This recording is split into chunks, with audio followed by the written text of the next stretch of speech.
Yes, so good evening, everybody. So we are back again with our weekly roundup of prelims strategy discussions.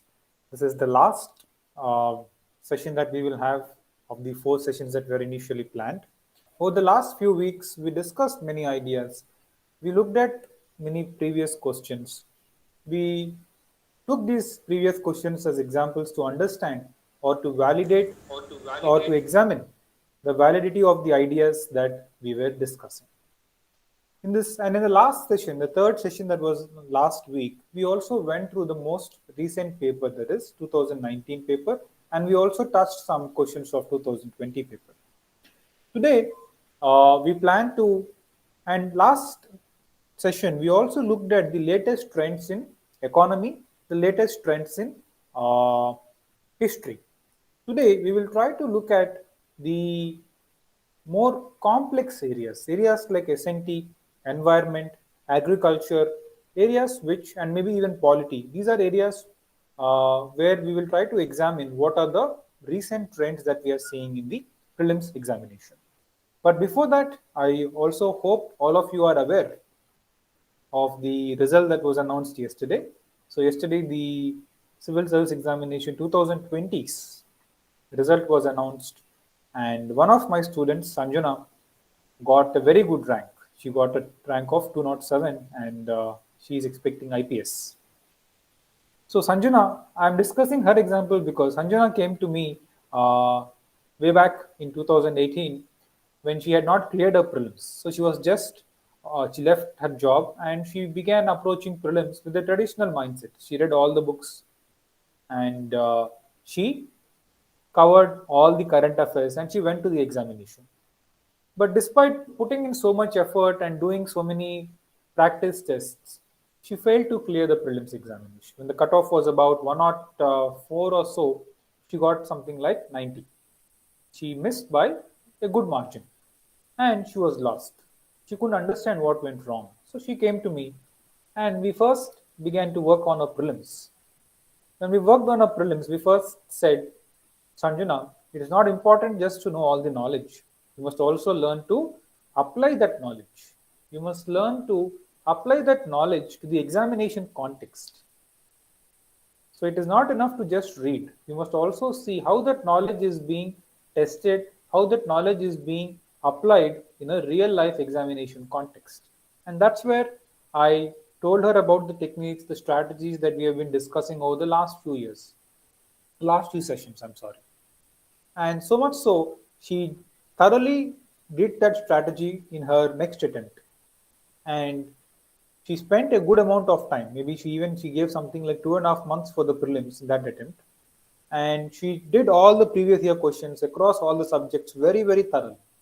And in 2018 prelims, which was very tough, one of the toughest prelims in recent years, where the cutoff was about 95 or 96, she ended up getting 128.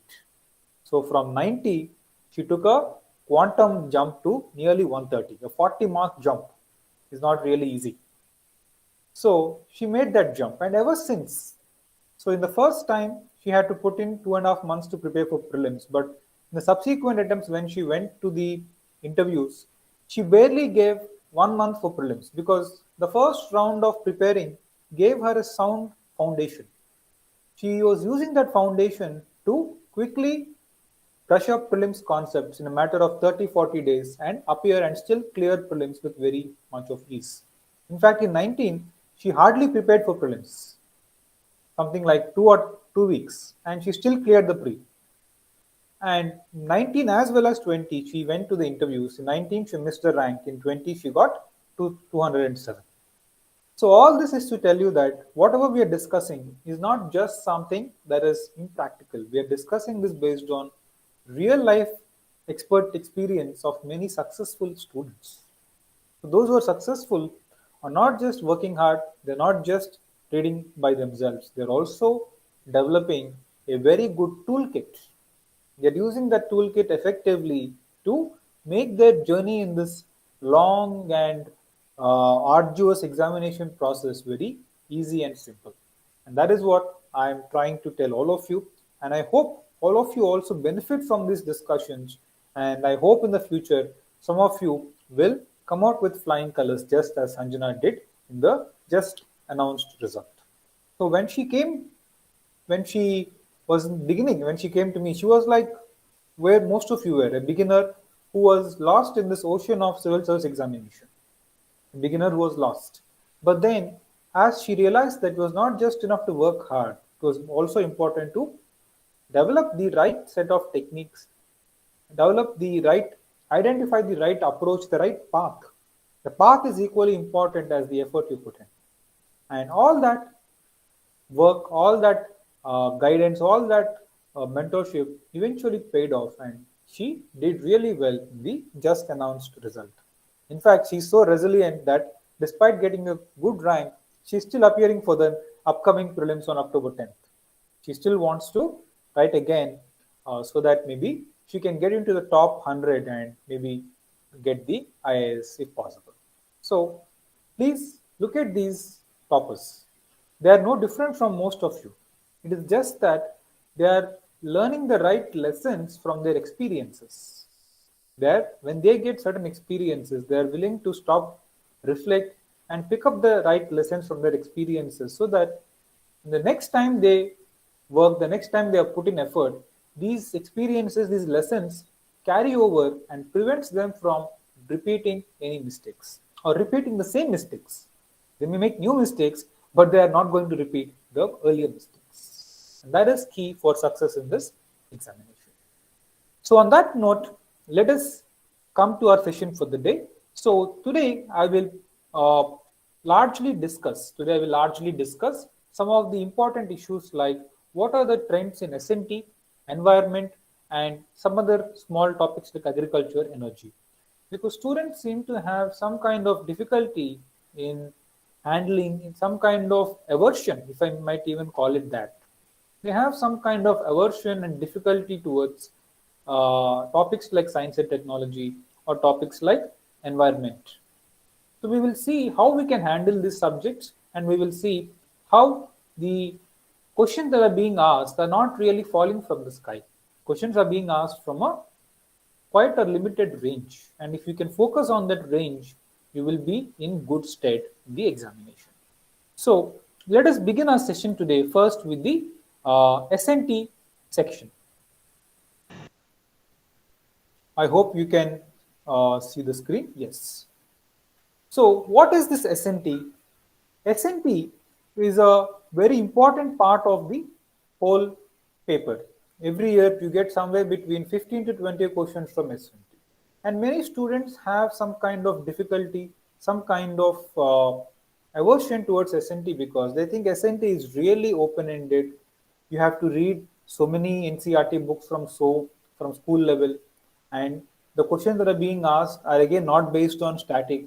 So many students are lost. They find SNT to be a big gray area that they don't want to venture into.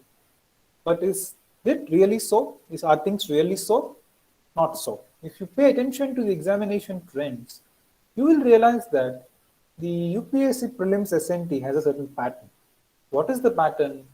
First, SNT is largely dynamic.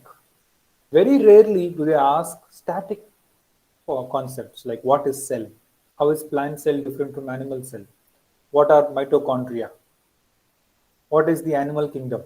So these kind of questions, the static questions, appear very rarely.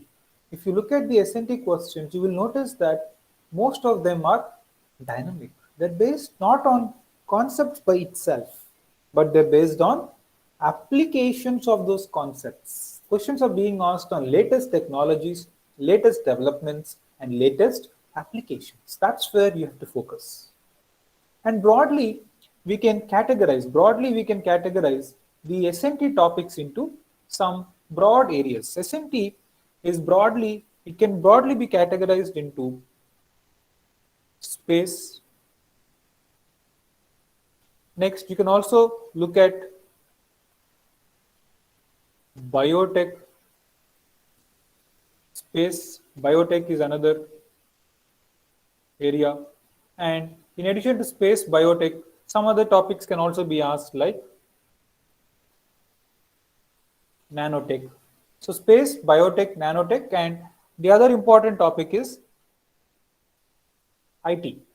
IT is the other important topic. So questions broadly come from this, and occasionally they can even go to issues like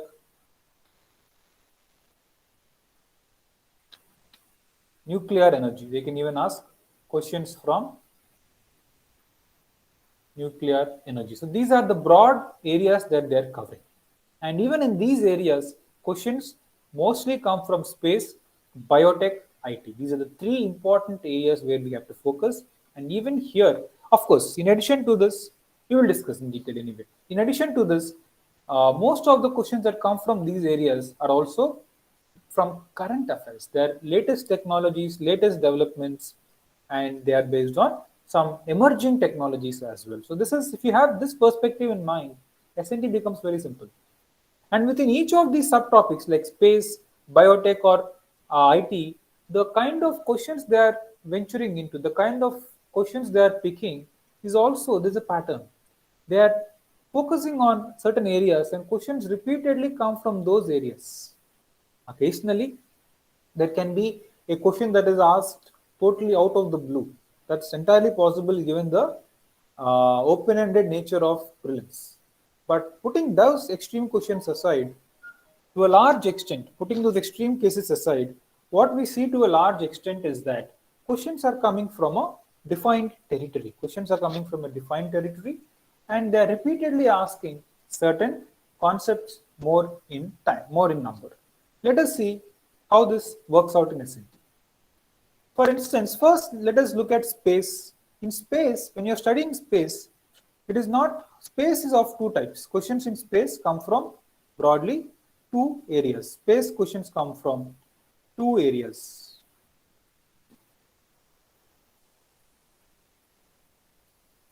First is one is ISRO. Second type of questions that are asked in space is not just Indian developments in Indian space technology, but at the world level. At the world level, what are some issues about space, universe, its evolution, its history, etc. These are the other issues that are being also asked. So look at this question. This was a question which was asked in one of the recent years. The question says, look at this question and see if you can, if you're familiar with this topic.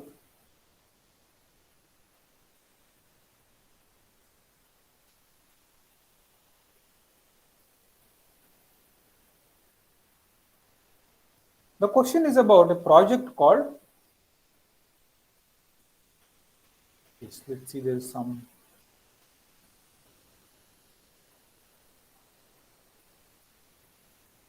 it is so, yes, right, sorry. The question is from a, it's about an issue called ELISA. What is ELISA about?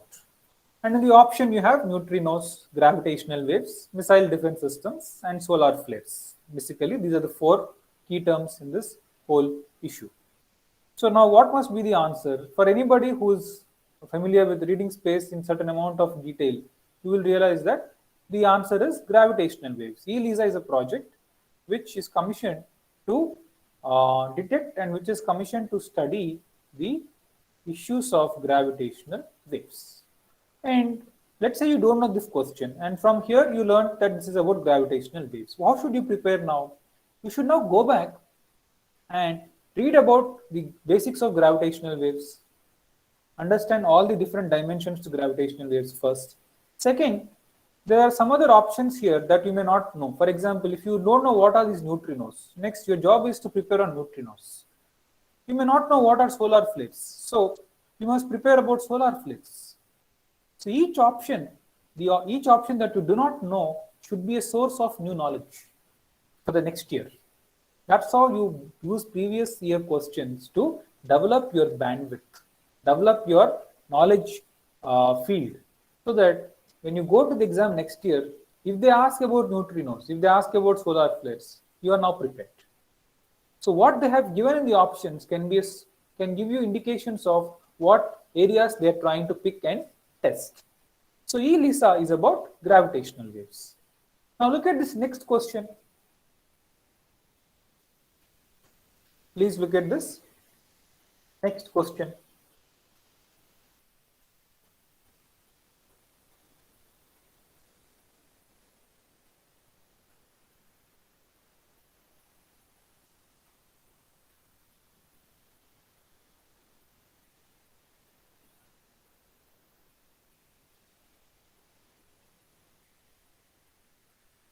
What is this about?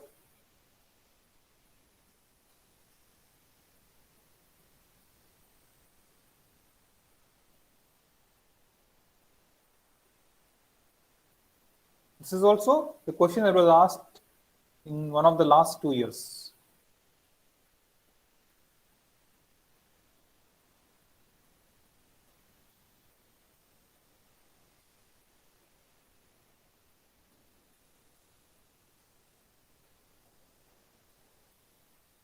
What is the answer? The answer is D. ELISA. See, why did I pick this question? Just to point out to you that here they have asked what is the purpose of ELISA. ELISA deals with, so here you have, right, evolved, here itself you have ELISA's full name. It talks about Evolved Laser Interferometer Space Antenna, that is ELISA. Now they have given the option Evolved LISA. Instead of giving the full thing, they just said E is for Evolved LISA. So in 1 year, they asked what is the purpose of ELISA. In the next year, they asked indirectly, what is the methodology? What is the broad methodology ELISA deploys to study gravitational waves? So once again, it's about the same thing. So even if you had got ELISA wrong the previous year, if you had read broadly about it, you would have got the other question right the next year. So now do you see what I'm trying to tell you? Questions are not really coming randomly. There is a method in this whole madness. So don't think that questions are totally random. There is a pattern. So try to excavate, try to uncover this pattern.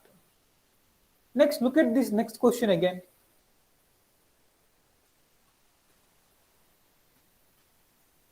Look at this next question. What is the answer for this?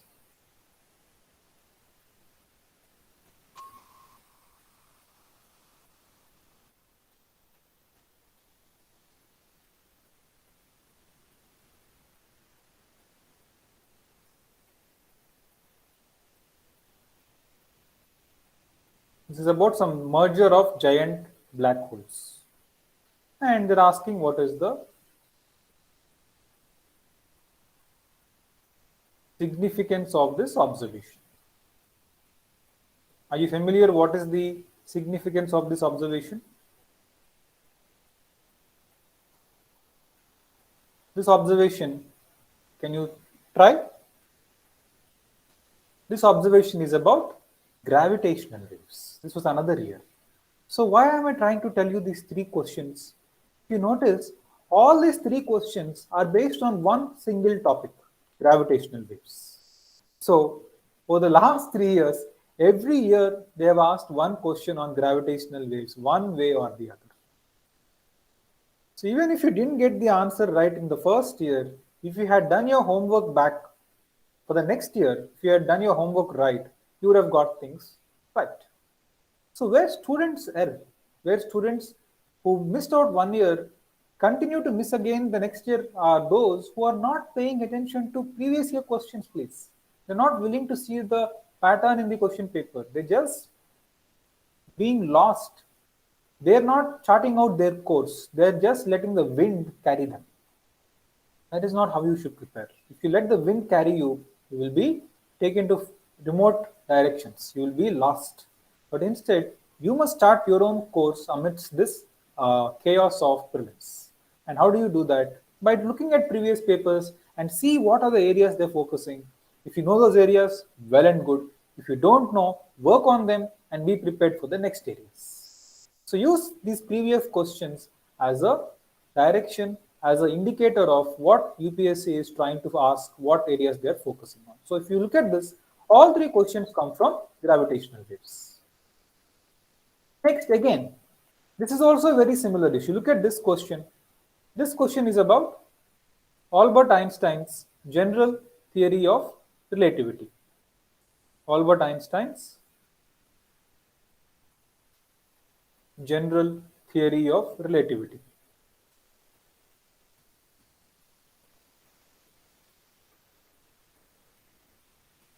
If you look at it, this question also Einstein's general theory of relativity and gravitational waves are again connected. Both these topics are again very much connected because Einstein's general theory of relativity talks about the possibility of gravitational waves. So if you had prepared gravitational waves thoroughly, again this question would have been right. So see, the concepts are related. What they're asking is not totally random. They're asking related concepts, they're asking sister concepts, they're asking similar concepts. Sometimes they're asking the same concept in a different way the next year.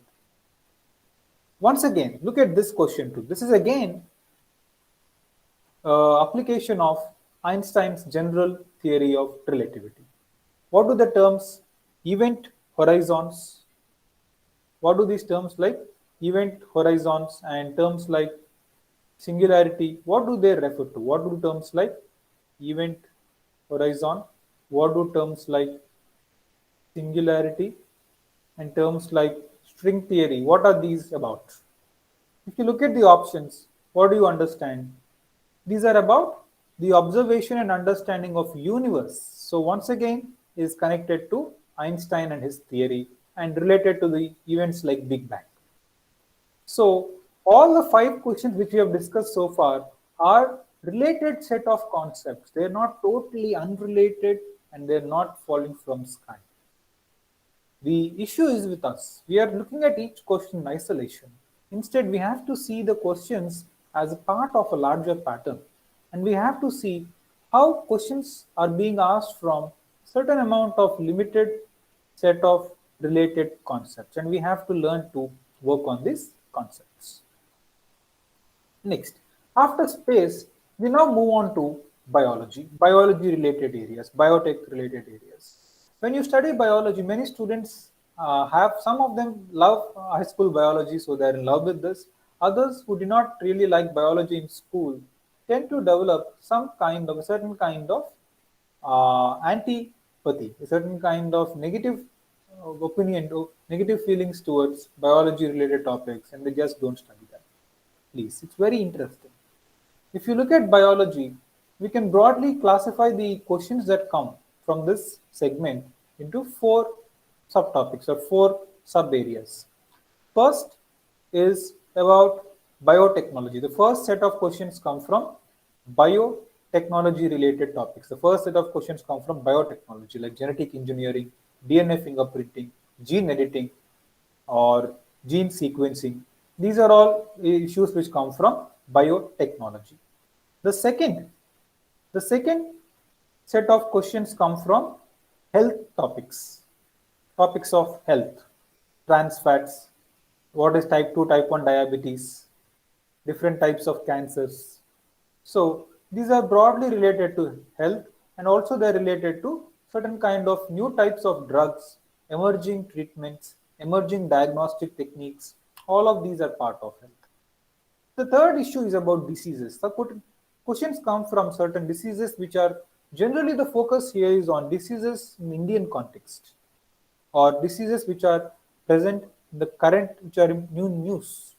Presently, COVID is in news, so you must prepare for COVID thoroughly. Especially so because last year they did not ask a single question on COVID because they were sure everybody would prepare for COVID related questions and topics.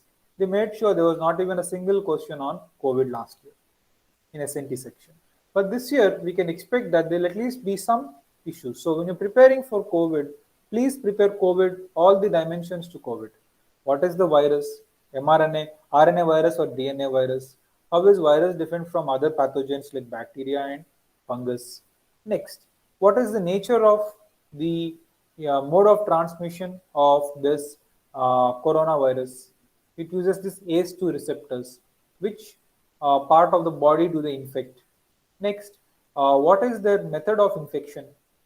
Next, what are the symptoms? Then what is the diagnosis? How do you diagnose this COVID? What are the various treatments which are being prescribed once you have been diagnosed?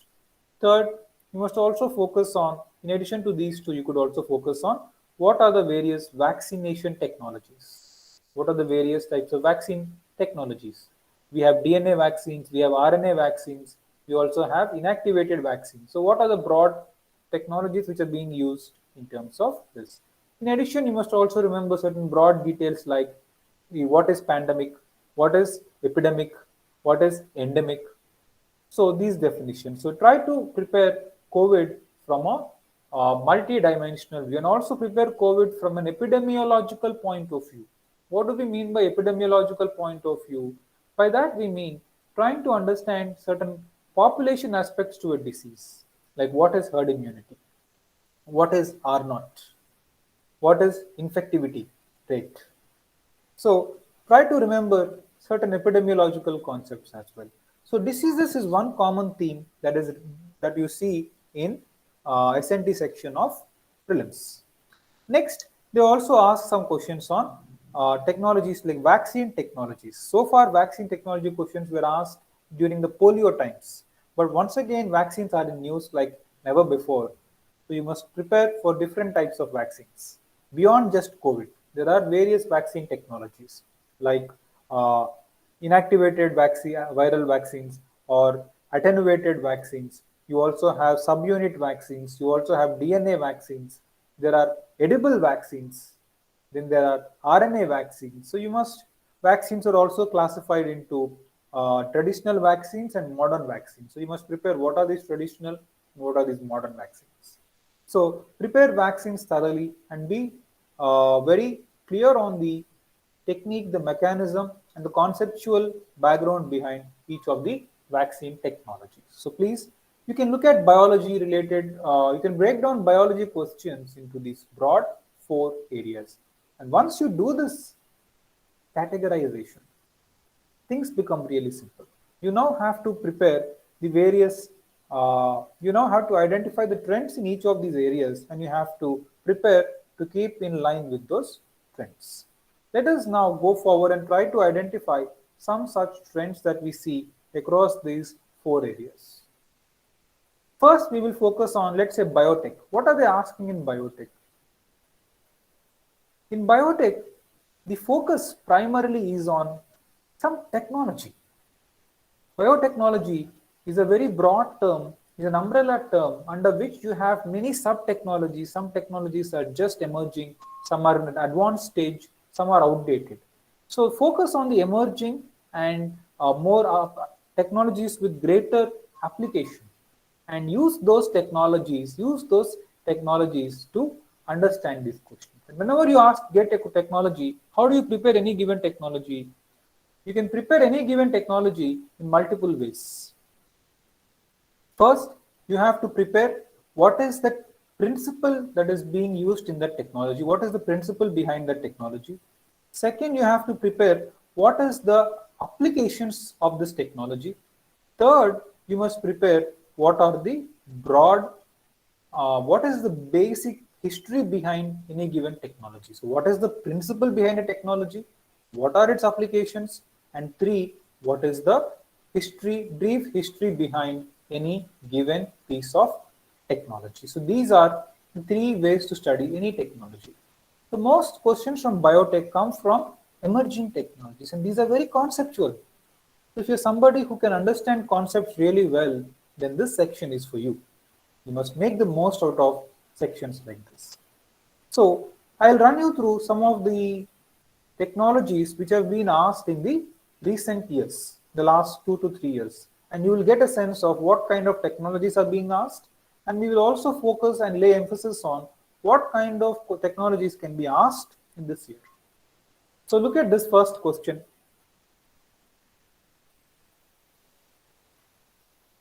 This question is about a technology called pro-nuclear transfer. What is this pro-nuclear transfer? And it is apparently being used it's a reproductive technology. So they have also given you a clue, a hint. This pro-nuclear transfer is about reproductive technology. So what is this about?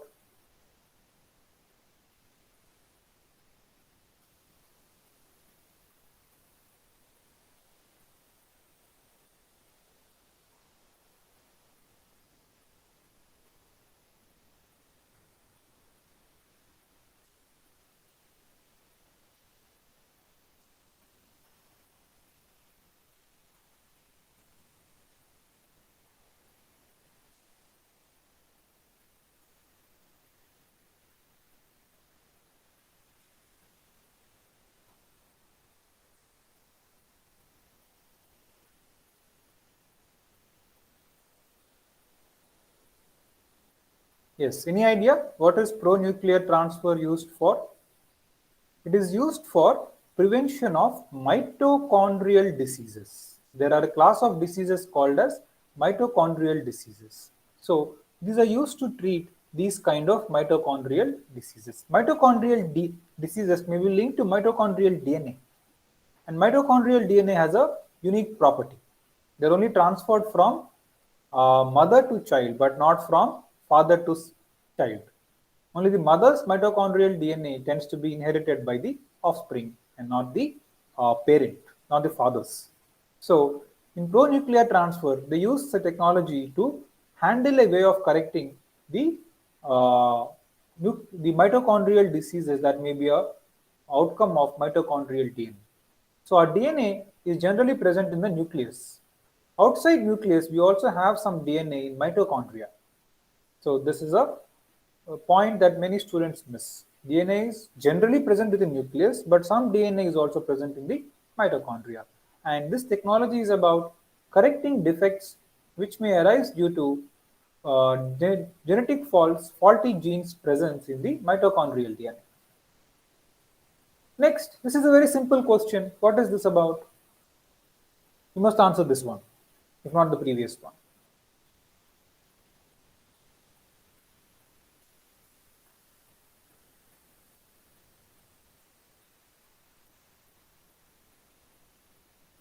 This is about somatic cell nuclear transfer. It's also called as SCNT. This is a very popular. It is not any new thing that you have not heard of. This is very popular. If you have prepared basic SNT, you must know this. What is somatic cell nuclear transfer technology about? What is the application? He's asking specifically, what is the application of this?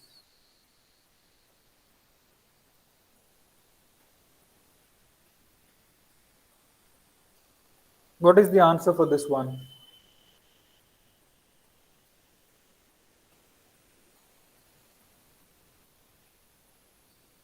Do you remember the story of Dolly the sheep? Who was Dolly the sheep? Dolly was a first cloned animal. So somatic cell nuclear transfer technology is used in cloning. It is used in which area?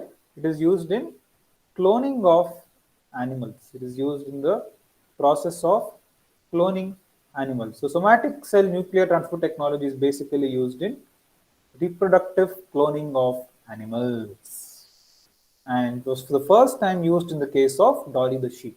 So whenever scientists try to clone animals, in India we have cloned buffaloes called Garima 1, Garima 2. We also try to clone some Pashmina sheep. So when we try to clone any animal, the technology that is basically being used is called as somatic cell nuclear transfer technology. So the technology behind cloning that is being used presently is called as SCNT. So this question is based on this simple piece of technology that is quite old. It's not a very emerging kind of technology. Next, look at this question.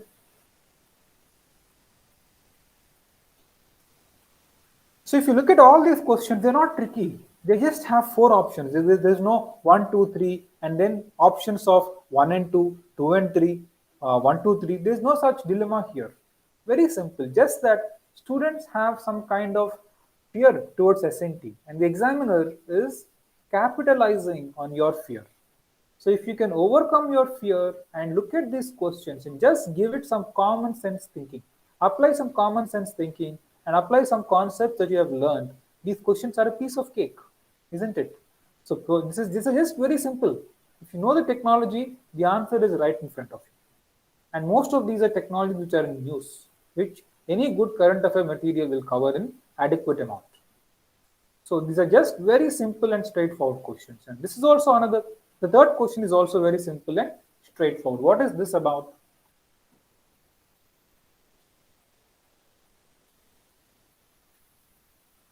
This is also another very famous technology that is in use for the past few years. In fact, scientists think that this could be a technology that can transform human health and human life. It is something like a steam engine, a revolutionary technology. So what is this Cas9 protein about?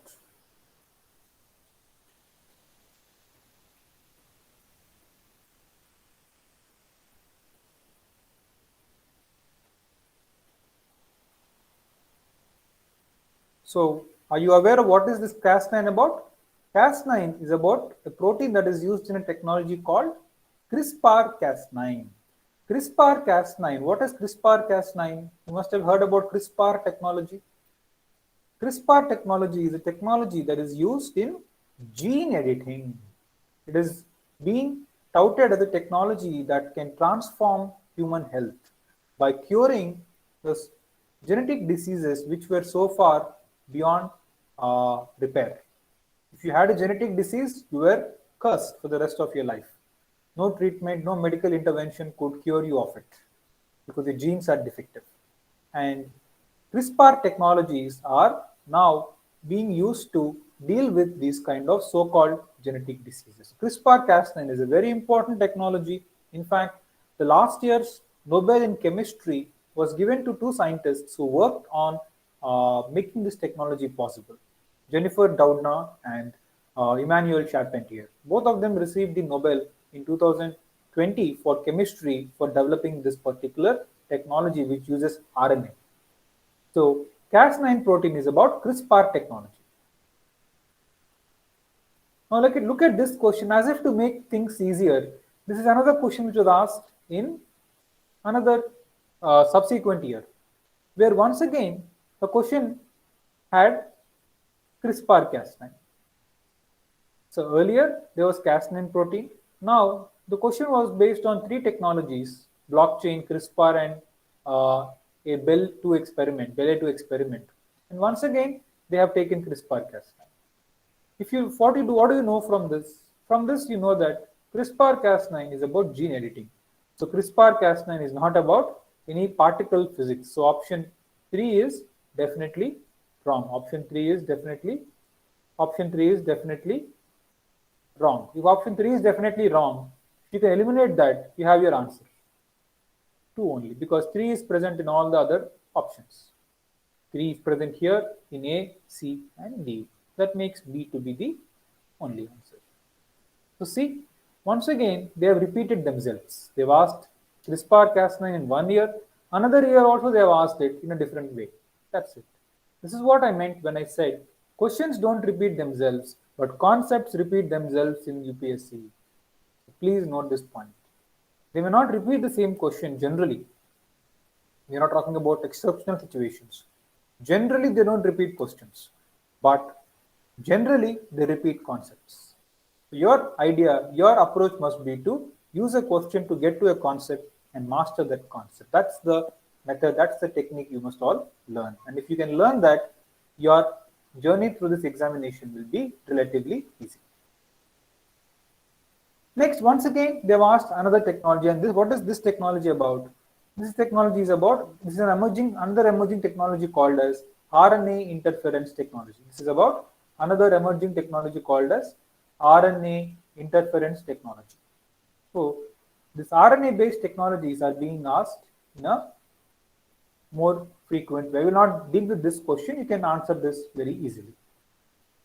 Next, this is another question that was seen. This is about diseases. Remember, we said biology involves biotech and then diseases as well. So this is a question on Zika virus when Zika virus broke out in Brazil. When Zika virus broke out in Brazil during the previous Olympics, this question was asked. So you may not be aware of Zika virus because it is not so much in news now. But you can expect question on COVID. You can even expect a question on Nipah because recently there was an outbreak of Nipah in Kerala again. Last month we saw the breakdown of the reappearance of Nipah in Kerala. Nipah made an appearance in the past during 2016 in Kerala when it caused death of around 12 people. And Nipah is far more dangerous than COVID. COVID only causes flu-like symptoms, but Nipah leads to inflammation of the brain, and that can be lethal. So Nipah was in news, so Nipah can be asked. Or of course, the easiest question that you can expect on this is COVID. So please prepare for the most important diseases which are in news especially. You may not prepare for all kinds of diseases, but at least prepare the basics of diseases which are in news. How do you prepare any disease? Just look at what is the disease? What is the cause of the disease? Is it a bacteria, a virus, or a protozoa? Next, how is the disease transmitted? Human to human? Is it through air? Is it through a vector like mosquito? For example, malaria is transmitted through a mosquito. How is the transmission happening? Next, once the pathogen that causes the disease enters the body, what is the pathway for the disease? Next, what are the symptoms for the disease? What symptoms can be caused? And finally, what is the treatment? What is the diagnosis? How do you diagnose the disease? So this is how you prepare any disease. So please take up these diseases which are in news and focus on them, especially on COVID. This is again another question that was asked in 2018. It's about hepatitis B virus, hepatitis B, hepatitis C virus. Look at this question. This is a very static question. It was asked not because hepatitis B was in news that year, but asked just to test your basic understanding of some important diseases like hepatitis and HIV.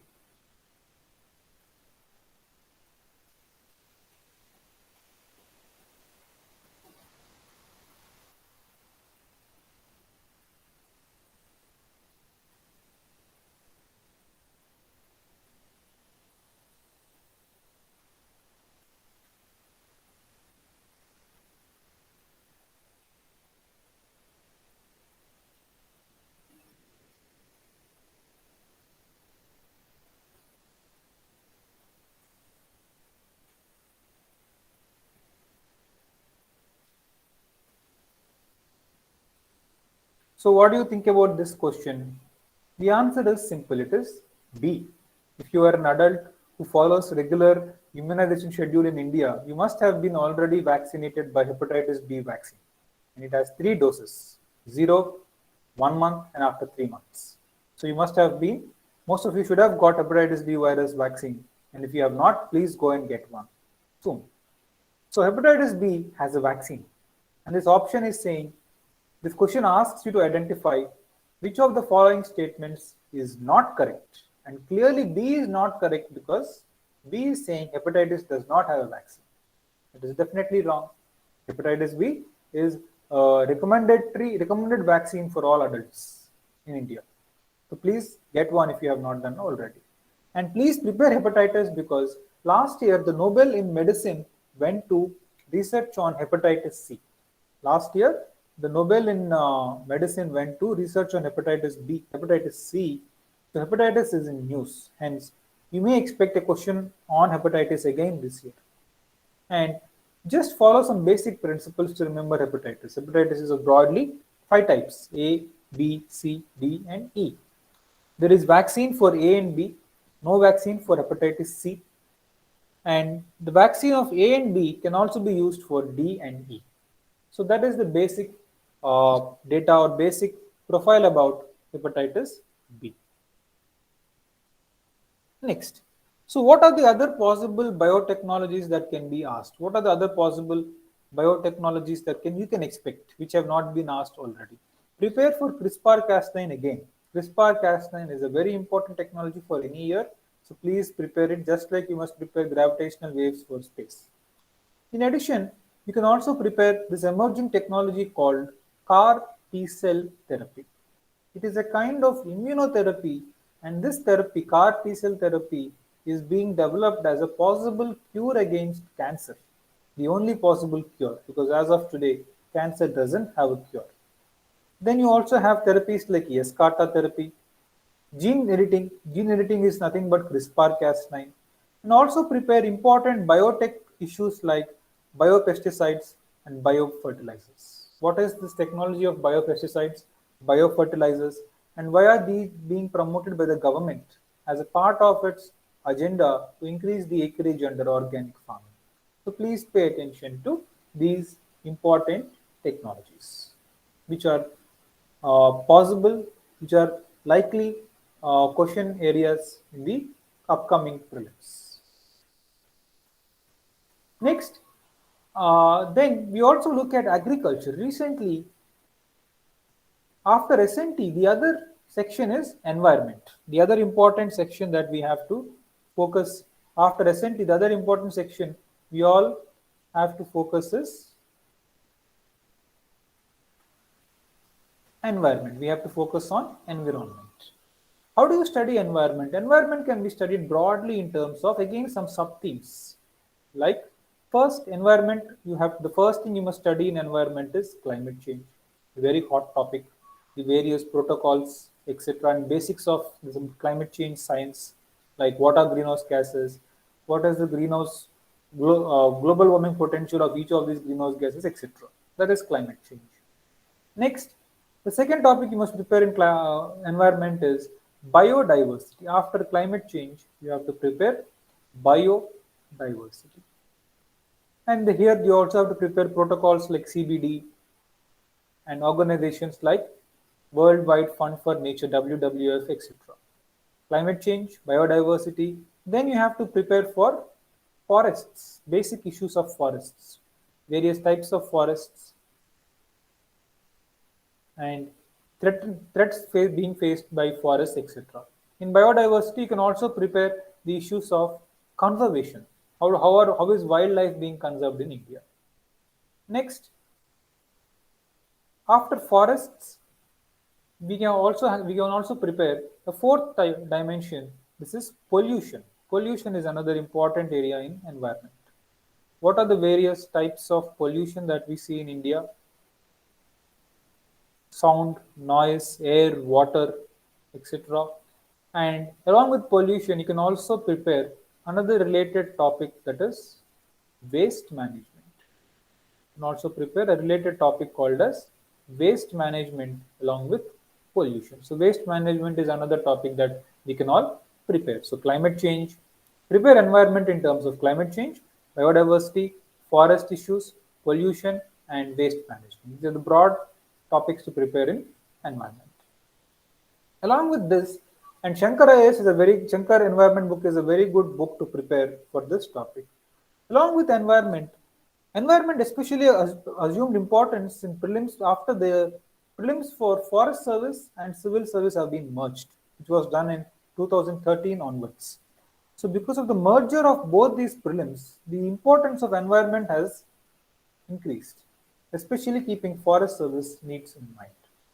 And in the recent years, along with environment, in the environment section, they're also bringing in certain questions from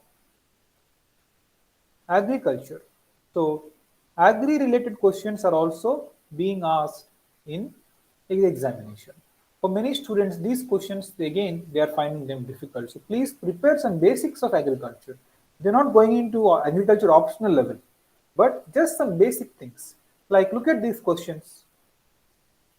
We'll have 3 questions in agriculture, and you will notice all these 3 questions are very much related. Most of the questions from agriculture are coming from sustainability in agriculture. So please look at these questions. Look at this first question. This is about water conservation in agriculture, isn't it? This question is about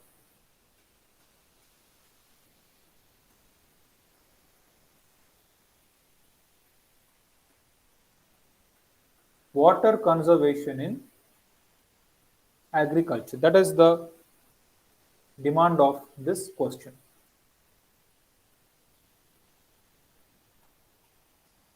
So, what do you think?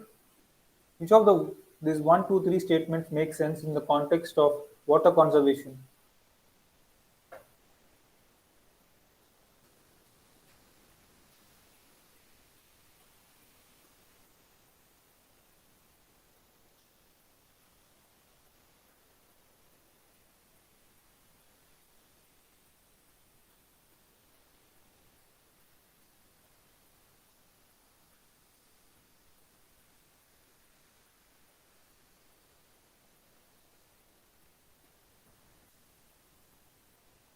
I'll give you a hint. Of well, statements 1, 2, 3, one of the statements is totally unrelated to water conservation, and if we might even say it is related to another topic, it is related to another issue and not about water conservation. Can you identify what that is?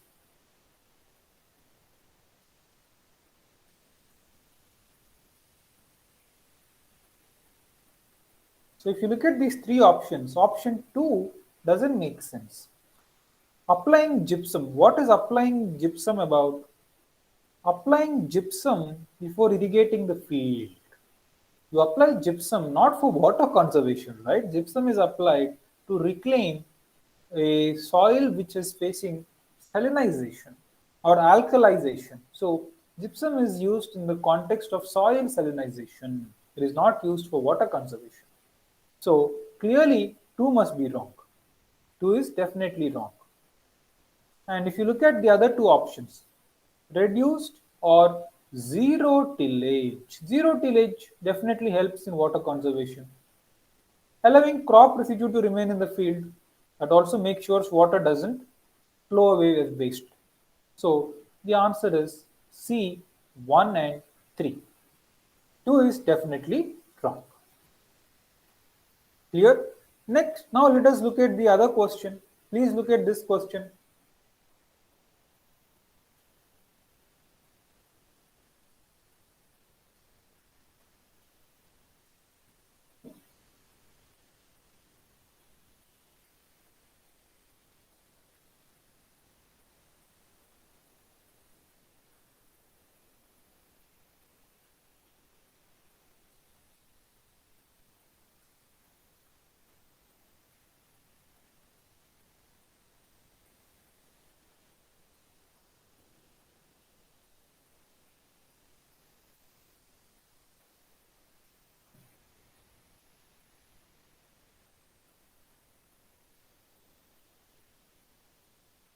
So this question is about conservation agriculture. So in the context of conservation agriculture, what do you think makes sense?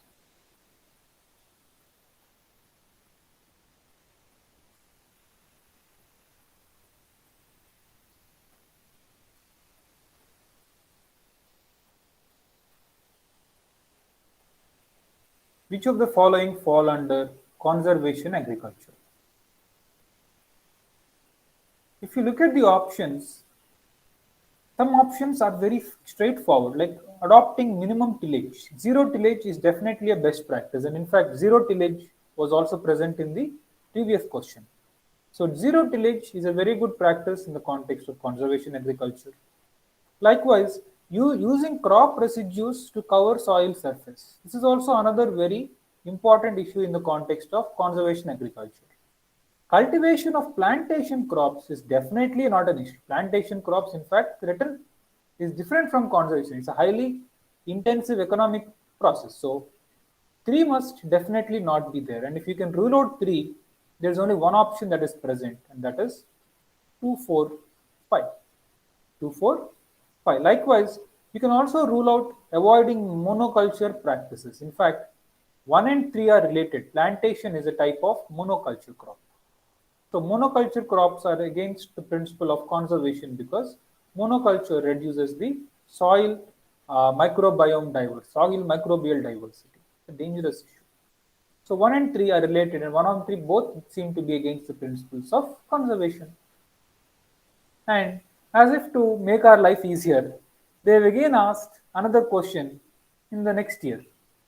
This question is about zero tillage. So zero tillage was an independent question in 1 year. Zero tillage was a part of one of the options in 2 years. In this question, it is second option. Here it is first option. So again, do you see that there is a theme, there is a certain familiarity, there is a certain common territory on which they are operating. So please look at this question.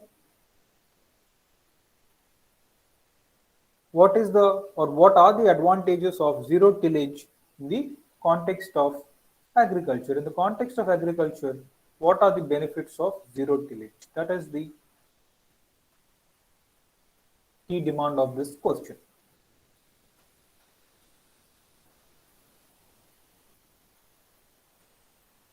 If you look at this question in detail, you will see that all the three seem to make sense. All the three are very much related to conservation agriculture, and all the three are related to zero tillage because zero tillage helps you achieve all three. Next. So after agriculture, in the another subtopic in environment, in addition to agriculture, that there again, that is again gaining importance in the context of climate change is a topic called as energy. Energy can sometimes be asked as part of economy, or energy can also be asked as part of S&T or environment. So prepare energy very well. Energy is very important because the solutions to climate change come primarily in the domain of energy. By changing the way we get our energy, by changing the way we source our energy needs, we can find solutions to climate change. Because most of the CO2 that is being emitted comes because we have to produce our energy by burning coal, by burning fossil fuels, etc. So the developments, the research that is going on in the domain of energy is very promising for solving the problem of climate change. So energy research and developments in energy are very important for us, especially in non-conventional sources like renewables, hydrogen fuel cells, biofuels, these unconventional technologies, non-conventional sources, they are of gaining importance. So whenever you come across any new technology in the domain of energy, please make a note of it because those can be asked as question. For example, look at this question. They have asked this last year. This question is about national policy on biofuels, which was just released at that time. And it is still a very important policy because India has an ambitious ethanol blending program. And we also have ambitious goals of producing biodiesel. So look at this national policy on biofuels.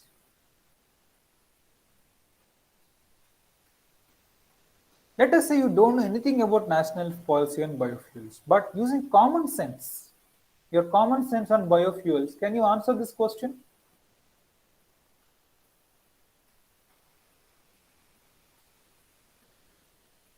See if you can apply common sense to answer this question.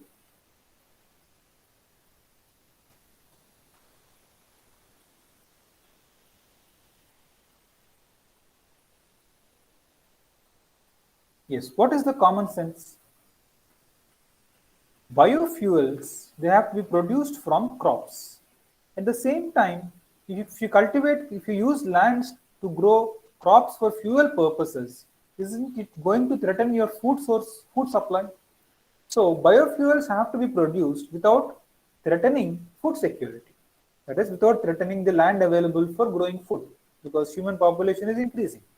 So most of the crops which are used for biofuels come not from edible foods. They come from non-edible sources or waste foods. Now look at this option 3 and 4, groundnut seeds. What is groundnut? It's an oil seed. And as it is, India has a shortage of edible oil. So how can groundnut seed be used again for biofuels? It's a very valuable oil seed, which is a very important source. So groundnut cannot be used for biofuels. Likewise, horse gram. What is horse gram? Horse gram is a kind of pulse. It's a kind of pulses, lentils, and it's a very nutritious crop, very expensive crop. How can you use an expensive crop for biofuel? Isn't it? The fuel cost will go up. So biofuel generally comes from things like damaged or lost wheat grains, rotten potatoes, sugar beet, which are cheap, or cassava, which are not generally eaten in India. These are crops which don't have big market, where there is wastage. You are now using that wasted crop for producing fuel. It doesn't anyway threaten your food supply. So the option must be one where 3 and 4 are definitely not present. The right answer must not have 3 and 4. And if you look at the answer, you will get the answer that is A, because here 3 and 4 are not present. Likewise, this is another question that came from energy. This question is about a emerging source of energy called as methane hydrate or gas hydrates. And it was discovered that Indian coastline has very high reserves of gas hydrates, especially the Indian coastline of Bay of Bengal seems to have a good amount of methane hydrates. So this question is asking you about some basic facts of methane hydrates. So whenever you see a new energy source in news, you must immediately prepare the basics. What is it energy source? Is it fossil fuel or not fossil fuel? If it is an non-conventional energy source, what is the technology behind that energy source? So that's how you can prepare energy. This year, I would suggest you prepare especially on electrical vehicles and hydrogen fuel cell. They are in use for various reasons. So please try to prepare in the energy segment EVs, electric vehicles, and also emerging technologies like hydrogen fuel cell. So on that note, I will stop this session. I wanted to keep it short for 1 hour because we are approaching close to the examination and we're just 2 weeks away. All of you must be having very tough revision plans. So I don't want to take a lot of your time and hold you up. I just wanted to share whatever ideas that I had left in a very quick and swift and short session. So on that note, I will bring the curtains down on our sessions, and I hope you gained a lot from the sessions, and I also hope that these ideas that we have discussed over the past 4 weeks will help you in answering more questions, right, and help you in improving your score in the prelims. After all, you just have to qualify prelims. So it is enough if you can get enough number of questions right to just fall on the other side. Mains is where the merit is really tested.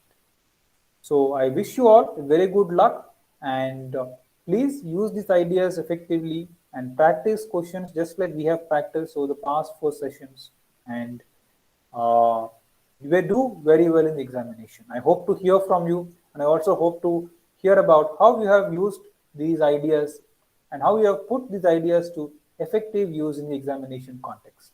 So please let me know at some point if you have used these ideas effectively and if you found them to be giving you benefit in the examination context. I think one of the students is asking for recorded classes. I think that question will be better answered by Sunil sir. Yes, the response is that you can look at the YouTube channel of Learning Space. There, these recorded classes are being posted, so you can access them there in case you want to watch them again. All right. So on that note, let us close this session. It has been a real pleasure engaging with all of you over the last few weeks, and I hope you gained from these sessions as much as I gained, and wish you all a very good luck. And goodbye for now.